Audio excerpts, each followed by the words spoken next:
in high school, so I went to a Mennonite high school in Rostern, Saskatchewan, and we had a Christian ethics course there. Mm-hmm. And one of our teachers came in one day and he just says, we're going to talk about swearing. And we're like, oh, shit. Right? Okay. 1, 2, ready, go. Welcome to the Called to Be Bad podcast. My name is Mariah Martin, and I feel called to be bad. It turns out I'm not the only one. Join us as we dig into all things bad, scandalous, deviant, you know, the stuff that makes good church folks squirm in the sanctuary. Why? Well, because sometimes the scandalous is spiritual, deviant is divine, and bad is beautiful. Say yes to the call, and let's see what holy trouble we get into today. Hi, Allan. Hello there. Welcome to the podcast. It's great to be here.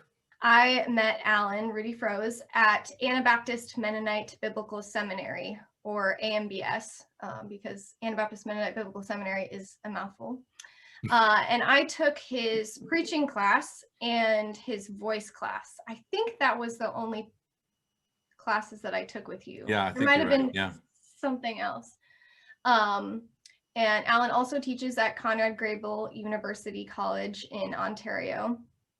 And some of his various research interests are theology and forms of Anabaptist Mennonite preaching in North America, which is fitting to teach a preaching class. That makes sense.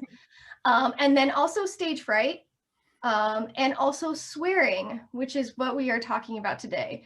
When I reached out to Allan and asked if he would want to be on this podcast, I said, what would be your bad topic? And he immediately responded by saying, swearing in Christianity. Boom. That's what I want to talk about. So I'm curious where your fascination with cussing, swearing, bad words, where that comes from. Is there a story? Is this always been a fascination, or is this something new for you? I think it's always been a kind of fascination. I have to kind of check in with whether this fascination of the last 20 years has me reading back into my childhood, but that's fine, right? I mean, sure. Like one of the experiences I remember as a child was we moved from one town to another, or one city to another, between kindergarten and grade 1. And I was surprised to hear when we were playing at recess and so on, I was surprised, like just the first few days, to hear the same swear words that we had in the other place. That was interesting. And I felt strangely comfortable with that, right? It's like, oh, of all the differences between my new friends and the new school and new teachers and everything's new for me, oh, here are some words that are the same. Cool. The same. And I mean, I don't know that I was using them a lot, but certainly I was hearing them a lot. And so that was pretty interesting and formative. And then one more experience, and that is, I went to Jamaica when I was 18. Right after high school, I went there for a year with the Mennonite Central Committee SALT program. And I was just fascinated by language in general there. It's a patois, it's an English patois, but it still took me, so it's a dialect of English. With a lot of African language grammar in there as well, and different words. One of the things I discovered quite early was that the worst word you could use there is bloody, right? Like that's above the F-bomb and above all kinds of other words. That's a totally forbidden word, and you have to be in a certain context or a very rude person to say bloody. And I haven't done the research on this, but I wonder if it either refers to women and menstruation, I don't know, or is the reference more to the blood of Jesus shed on the cross, and then now this is some sort of profanity in that religious sense? I don't know, but I was just totally fascinated by this. Oh, there's a hierarchy. Different cultures have hierarchies of which words are worse and which words you use with your grandmother and which words you don't, and so on. This is brings up how a lot of cuss words are related to the body and bodily functions and gender even. Yes. And I mean, you think about just the physicality of cussing, flipping people off. One of my first introductions to cuss words was I remember this clear as day. I was sitting in the cafeteria and there was a boy sitting at my table and he was like, look what I can do. And he was like flipping everybody off. And I was like, I can do that too. Like, I thought it was like a physical thing. Like, and I was like, I can do that. I can make my finger do that. And then of course I was the one that got caught flipping everybody off. And so I got in trouble. And I just was, I'm pretty sure I started crying because I did not get in trouble. And I was telling her, I was like, I didn't know what it meant. I didn't know what I was doing, and just felt like it was so unfair that I got in trouble. And then I remember going home and asking mom and dad what it meant. Like, what did flipping people off, what did that mean? And yeah, I'm not sure how much they explained to me or not. I don't remember that conversation, but I do remember getting in trouble. Another memory, I remember in one of our hymns, I think it was a Christmas hymn, and it said the word ass. And it was referring to the donkey. And I was like looking around, I was like, are people gonna say it? Are they gonna say ass? And I asked mom, I was like, why is this okay that it says ass? But yeah, I mean, how do you feel about using the name God or Jesus when angry? Like, what do you think about those as cuss words and using the Lord's name in vain? Like, what does that even mean? Yeah, that's an excellent category, and you've really named these categories well. Like the literature I've read on this, and I'm still reading a lot more. I have a lot more work to do, but yeah, we essentially cuss around, we swear around the holy and our bodies. Right. And that can be just bodily functions or sexuality. There's a lot on sexuality, of course. And then the other category would be, we use curse words to denigrate others, right? And that sort of slips into especially into the gender category as well, on bodies. Yeah, this topic of using the Lord's name in vain is very interesting, and I want to do some more work on this. But but most of the anti-swearing stuff in the Bible, I think, has more to do with if you're going to swear, if you're going to make an oath, right? So I'm using swearing in the term of oath here. If I'm going to promise in the name of God to follow through on this promise or whatever it is, then breaking that promise is a bad thing. So God and Jesus says some of the similar things, like don't try to rely on God or make a promise to God that you can't keep, right? Okay. So that's a little bit different than sort of using bad words, like saying God damn it or Jesus Christ or something like that. But there is a direction there that's a little bit different than I think how we've often framed use of the name of God. Yeah, there's a lot of work I still need to do on some of this biblical work here, but I just had a great conversation, by the way, with Paul Keim yesterday on this. He actually words.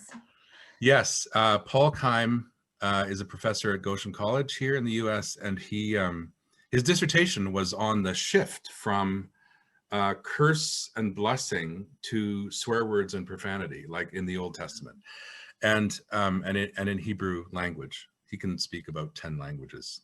Yeah. So he knows a lot about swearing, because this is the fascinating thing. There's all these different languages that swear in different ways, and he was able to cover some of that yesterday.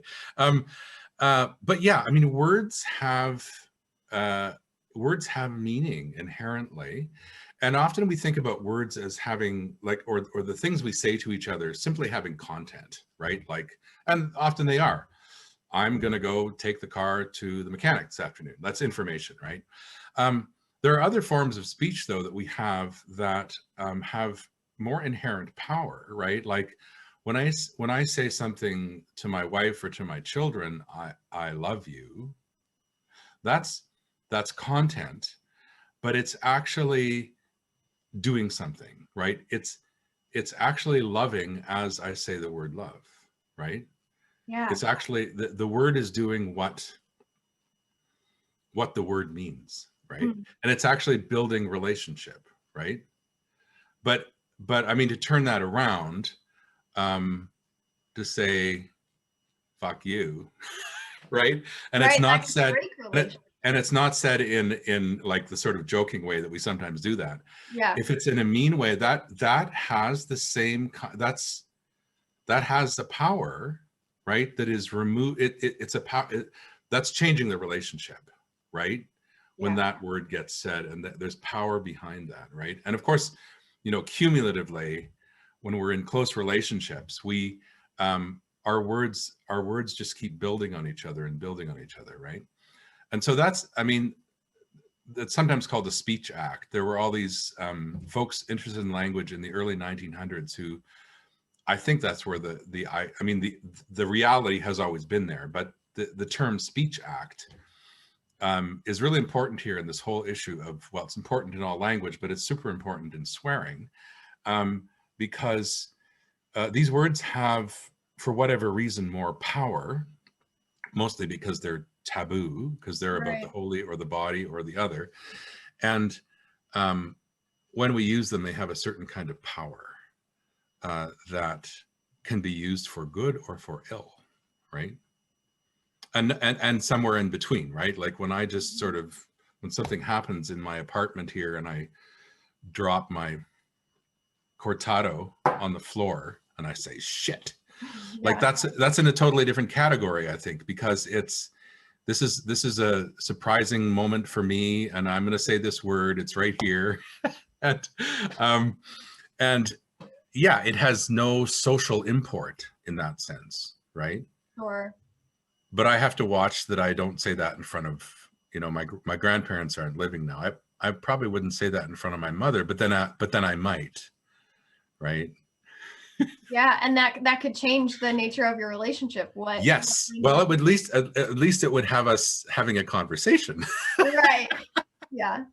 Yeah. But I mean, the other thing to draw from that is that that's not direct, that word I just said, because I dropped my coffee, is not directed at her if my mother is sitting in the room, right? So that's a part of this as well, right? So she could be offended at my language, fair enough, but I wasn't saying it to her. I was saying it to, who was I saying it to? The universe, right? Your coffee. The universe. And I'm also kind of saying it to my own body, because again, this is something I need to research more, but you know, the good swear words we have actually do good physiological things for us, right? That word that you have that is honestly expressive of what is going on in your life right now, whatever that word is, that is tingling your spine and doing things physiologically that actually is a kind of catharsis for what's happening, right? So this is one of the benefits of some of these powerful words, right? Is they're taboo in many respects, and yet they serve some pretty good functions. They actually help us to deal with, they help us to express the anger that's there, or whatever the feeling is, and they help us manage that, actually. That's so interesting. It's making me think about how like if energy is built up within us, how we look for these cathartic ways to get rid of it. So like in relationships, we often move to triangling. Like if we're having a difficulty, we go to a third person and try to loop them in, and which is it's not usually helpful. It usually makes things worse. But it lessens some of that tension between person 1 and 2. And so in the same way, when you cuss, it shifts that energy elsewhere, almost out of your body, maybe. Oh man, so you're actually writing a book about cussing and Christianity. What area of that relationship excites you the most, if we have not already talked about it? And if so, we can circle back and go deeper. Yeah, I mean, I think I've mentioned a lot of things. I mean, this trinity of swearing around the holy and the body, and the way we make awful comments towards each other and each other's religions or races or peoplehoods, whatever. I mean, this is kind of anecdotal, but I think we have, I'm 56 years old. I guess I've been awake for 50 years or have memory of. Yeah. And I think as Christians, we swear more. I mean, I run in, yeah, I guess fairly progressive Christian Mennonite circles, but we swear more. I mean, even the evangelicals I hang out with swear more than they used to, right? Mm-hmm. I'm not talking about in church. I'm just talking about general when we have these conversations. I think that part of this goes with a kind of new honesty about life that perhaps your generation and the ones younger, we're just a bit more honest and a little bit less interested in surfacey kinds of realities. And I think that swearing is a part of this. We want to be honest. And sometimes that honesty, the best word for it is a swear word, right? Or a concept that needs to be somehow alerted in our body and in the bodies of others. So yeah, that I think it's becoming more popular in a sense, along with our general honesty. And I'm also interested in the ways that we, yeah, I mean, this book project has lots of different chapters in it, including, you know, one on the fake words that we use for swearing and why we use them, like heck and darn and all that kind of stuff. And actually there'll be a chapter on the helpful ways that swearing is, right? I mean, there's some great things about these powerful words that somehow access some powerful feelings that we have. And I think that's important to recognize. So like, I'm thinking also of like negative self-talk. Yes. And how we like almost curse ourselves. Yes. Like if you make a mistake and you say shit, is it funneling that energy or I mean, I guess there's a difference between shit and like, I'm a shitty person, or like, you know, like right. Yeah. Just the power in our words. Yeah, that's an excellent question, and maybe we should run to our therapists with that question, because that's a good one. I mean, I think it's like a lot of things, right? Like there becomes a kind of circularity and a downward push if we're constantly swearing at ourselves, right? Like it does start to form, it's a speech act, starts to form us, right? You're talking here to a 6 on the Enneagram.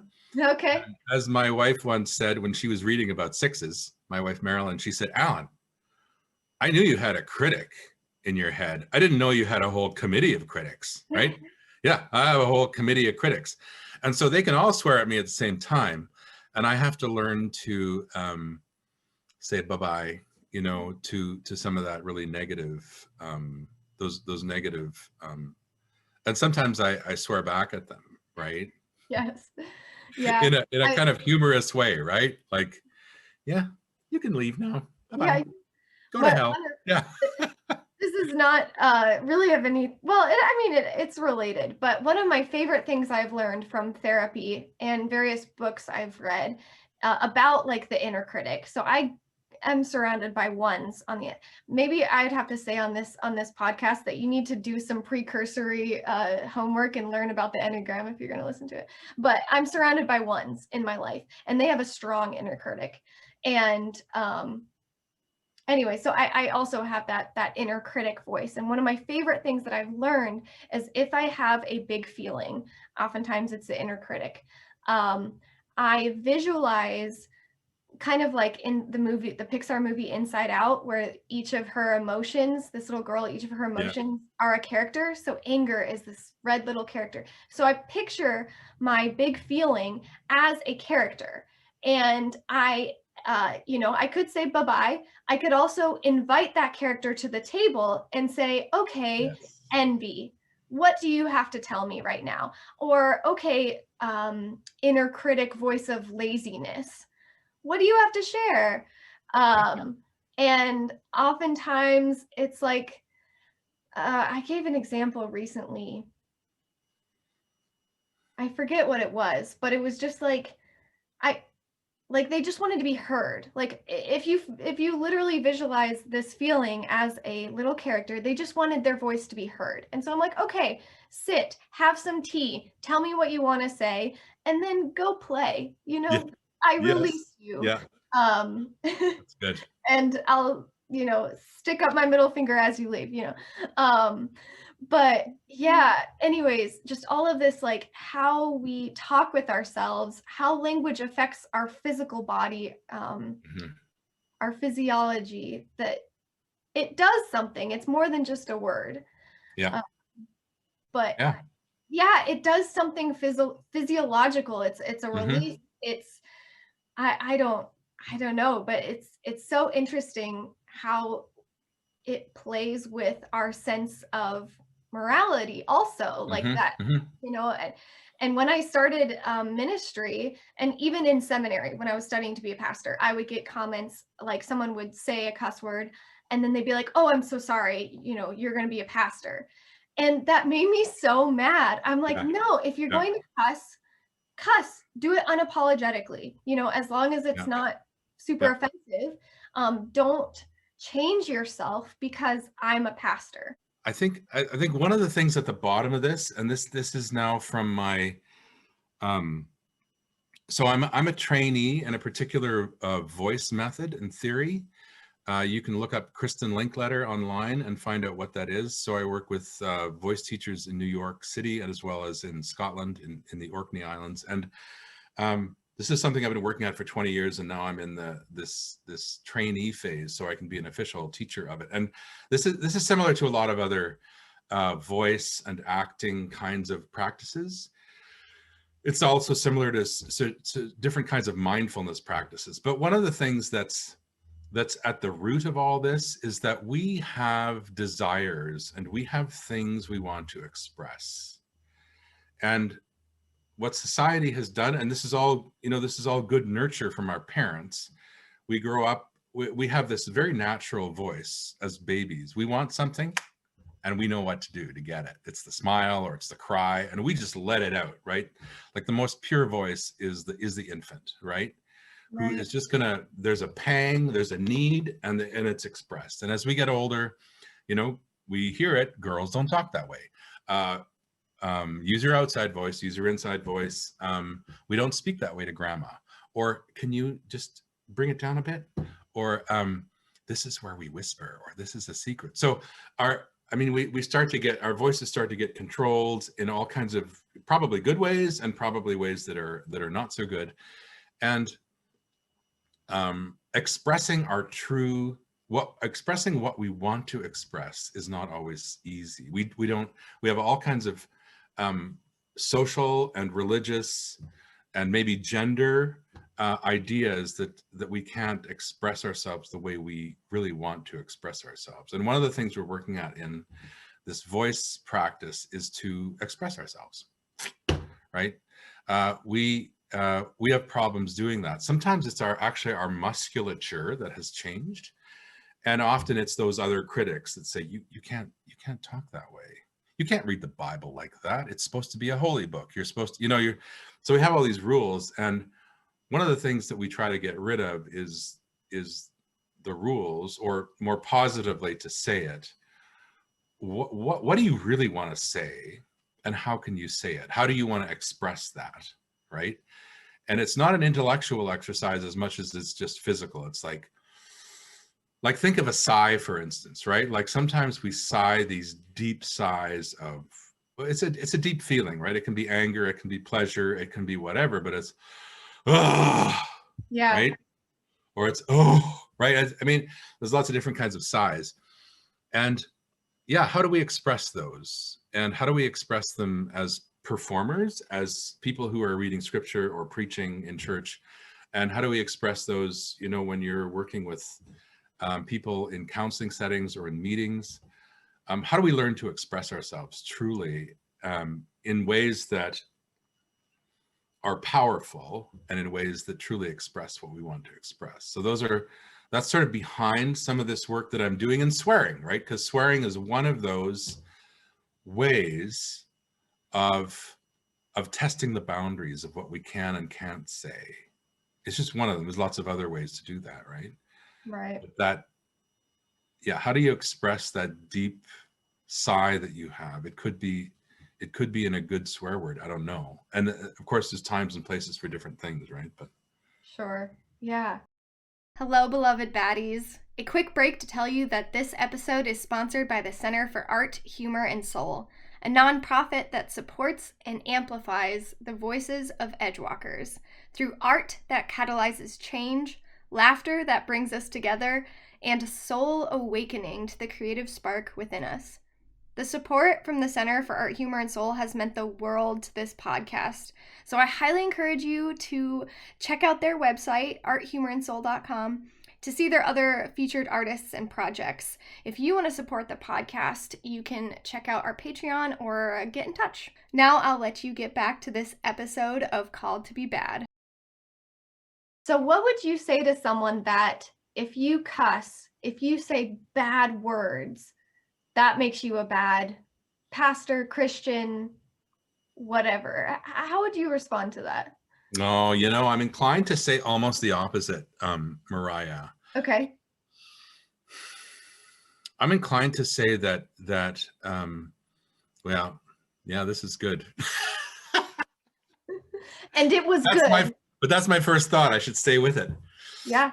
I want pastors to be expressive. I want preachers and pastors to be expressive. It may not come out in swearing. That's kind of beside the point now, but it's like, can you be honest with the Bible and with the people in the Bible and with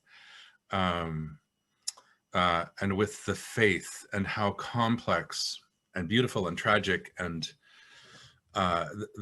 living a life of faith is, right? There's one of the things that also got me into this was, the movie The King's Speech. Yeah.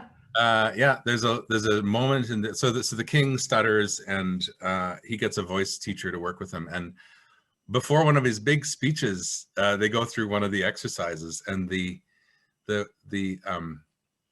voice teacher has the king looking in the mirror, I think it is, and saying fuckity fuck fuck fuck fuck. And one of my friends came to me afterwards, who's a pastor, and she said, do you recommend, and it was this joke, right? Do you recommend pastors doing that in their office before they go out? And then she started laughing. And my first response was, that may actually help, right? Yeah.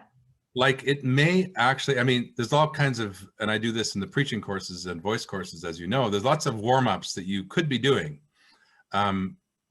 before you get out and preach or read scripture or tell stories in church, because you want to get your body ready to do what it needs to do and ready to express itself. And I said to my friend, if that helps you to be articulate and honest and speak from the gut, right, in a way that brings us closer to Jesus, go for it. Right? Do it. So this might be a bit unorthodox, but yeah, I'm playing with the edges here, and for me, it's not so much playing with the edges of sort of swearing or blaspheming or anything. It's really playing with the edges of language and the edges of how we can learn to fully express what we need to express when we need to express it. Right. Yeah. If you hear me cuss from the pulpit, you can blame Allan RudyFroese. No, I really appreciate that. It's amazing how words can help us escape our bodies and also draw us into our bodies. Mm-hmm. And be a more full expression of our humanity, of divinity. So thank you for that. And I'm going to try a new thing. My friend suggested, what if you end your podcast with some sort of blessing? And so I thought it would be perfect. We're talking about words. We're talking about words that have creative power.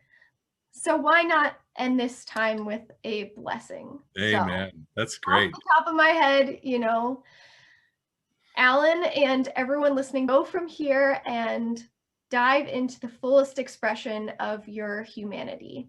May you close the gap between your feelings and expressing it, throwing it out into the universe. And may you have a hell of a good time doing it. Amen. Amen. That's perfect. That's good. I want you to send me that. That's good. Okay. Well, we'll see if I can remember it now. I think I blacked out a little bit while I was doing my blessing. But anyways, thank you everyone for listening. Thank you, Allan, for being on here. And we'll see you next time. All right. Thank you. Yes. That's all for this episode of Called to Be Bad. Keep being your bad, beautiful selves, and I will see you next time.